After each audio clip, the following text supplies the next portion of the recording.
Oke,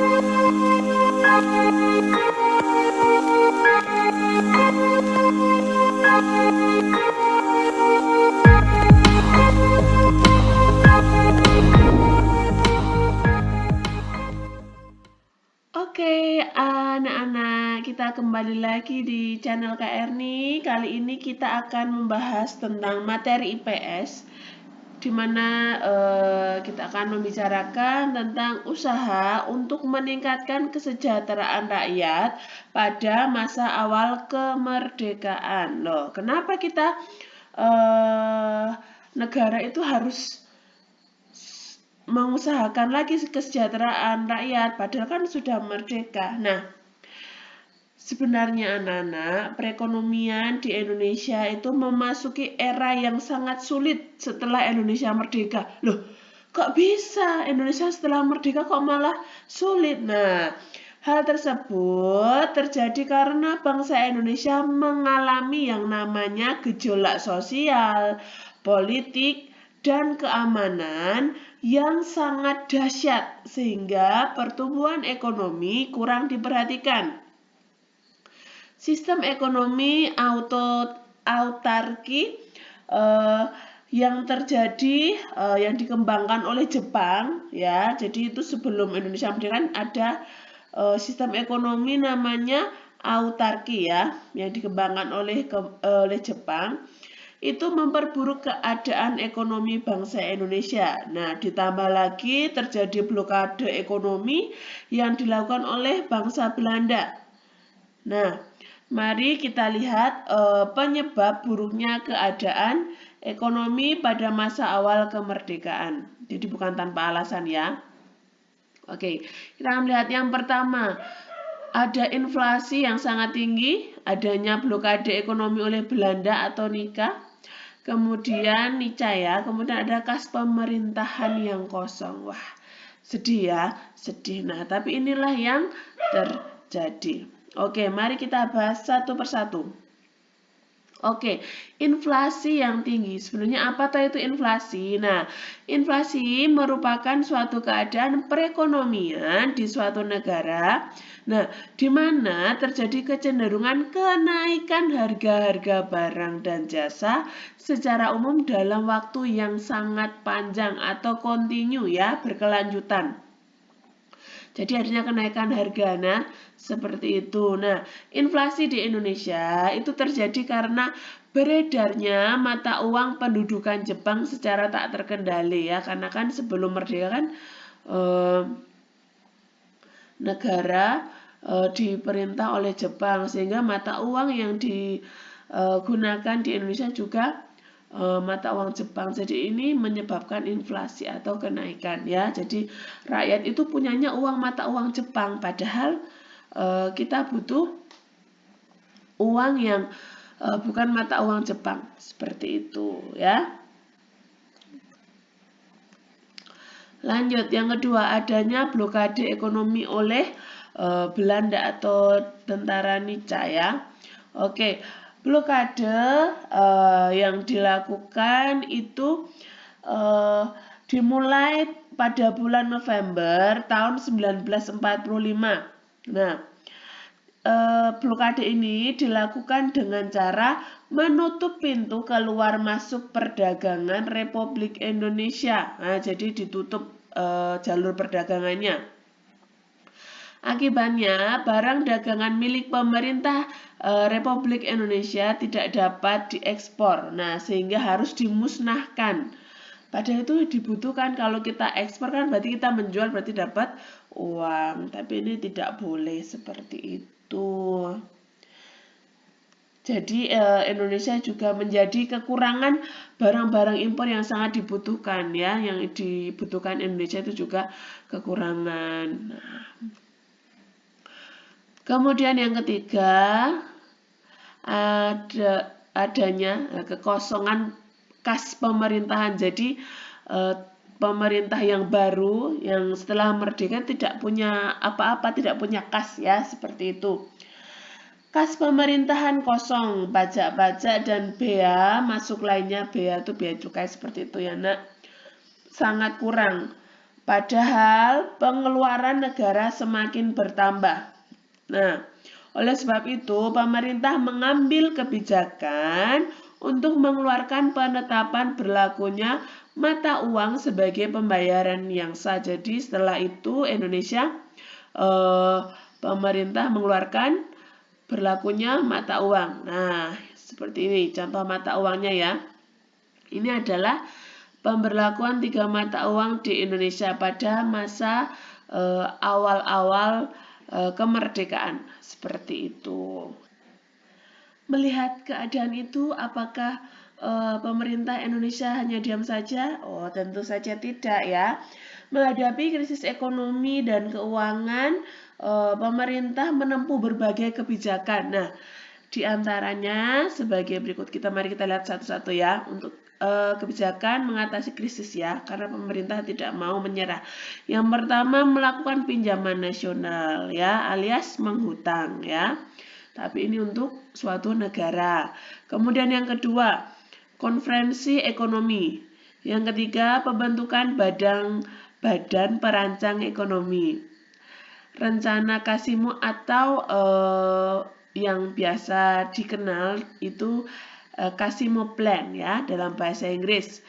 Dan Persatuan Tenaga Ekonomi. Apa itu? Mari kita lihat satu persatu ya. Oke. Pinjaman nasional. Program pinjaman nasional ini dilaksanakan oleh Menteri Keuangan Insinyur Surahman. Nah, pinjaman nasional akan dibayar kembali selama jangka waktu 40 tahun. Jadi selama 40 tahun itu negara mengangsur ya. Seperti itu. Ya karena Indonesia memang benar-benar tidak punya kas sama sekali sehingga mau tidak mau harus meminjam. Seperti itu. Yang kedua, ya ini Bapak Surahman ya. Oke, lanjut ya. Yang kedua ada konferensi ekonomi.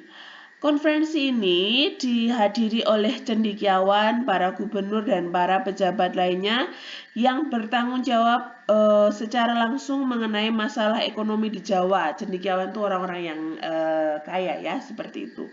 Orang yang berada. Konferensi ini dipimpin oleh Menteri Kemakmuran Insinyur Darmawan Mangunkusumo. Nah, tujuan konferensi ini untuk memperoleh kesepakatan yang bulat dalam menanggulangi masalah-masalah ekonomi. Masalah ekonomi ini ekonomi yang mendesak ya, seperti permasalahan produksi dan distribusi makanan, sandang, serta status dan administrasi perkebunan. Seperti itu. Jadi kegiatan ekonomi ya untuk mengatasi masalah tersebut. Maka diadakan konferensi ekonomi. Oke, itu Insinyur Darmawan ya. Oke, yang selanjutnya adalah pembentukan Badan Perancang Ekonomi. Pembentukan badan ini atas inisiatif Menteri Kemakmuran Dr. A.K. Ghani. Nah, ya beliau ini ya, Dr. A.K. Ghani.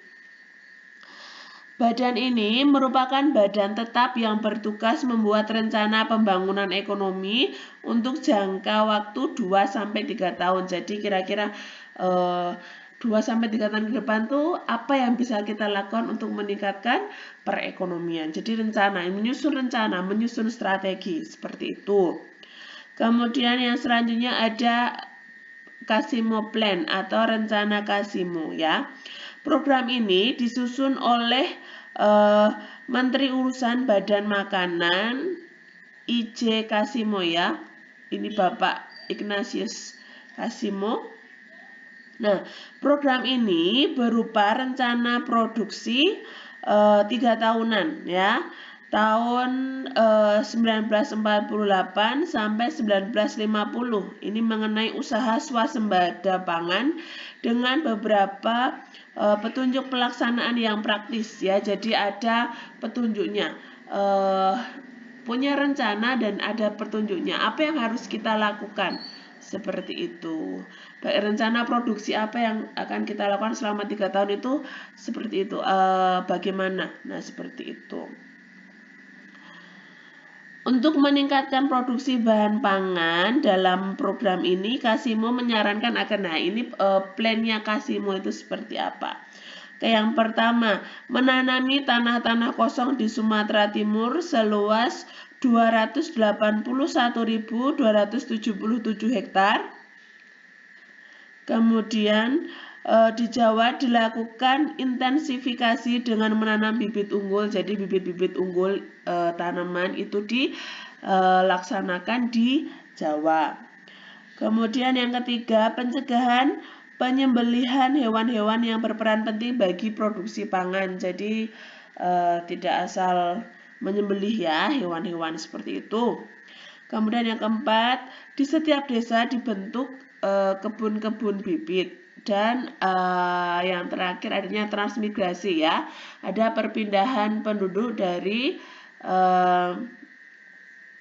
kota ya, pulau ke sebuah pulau ke pulau lain ya, seperti itu. Jadi ada perpindahan penduduk ya, atau transmigrasi. Oke, lanjut. Ada Persatuan Tenaga Ekonomi atau yang biasa disebut atau disingkat dengan PTE. Organisasi yang dipimpin oleh BR Motik ini bertujuan untuk menggiatkan kembali partisipasi pengusaha swasta. Jadi yang ingin dibahas itu bukan dibahas ya. Yang ingin dikerahkan adalah para pengusaha swasta. Dengan dibentuknya PTE juga diharapkan dapat melenyapkan individualis di kalangan organisasi pedagang. Maksudnya bagaimana individualis? Maksudnya punya saya ya yang paling baik, yang lain tuh tidak ada yang baik. Nah, jadi tidak ada kerjasama. Jadi menganggap dirinya yang paling baik, dirinya yang paling bagus, seperti itu yang disebut dengan individualis ya. Sehingga dapat memperkokoh ketahanan ekonomi bangsa Indonesia. Ya, itu tadi adanya persatuan dan kesatuan. Karena adanya persatuan dan kesatuan, kita bisa mempertahankan kemerdekaan dan juga bisa memulihkan perekonomian di Indonesia, seperti itu. Jadi betapa pentingnya persatuan dan kesatuan. Oke, terima kasih. Demikian materi yang bisa saya sampaikan. Semoga video pembelajaran ini dapat membantu kalian dalam belajar di rumah ya. Tetap sehat, tetap semangat. Sampai jumpa di video-video selanjutnya. Salam sehat.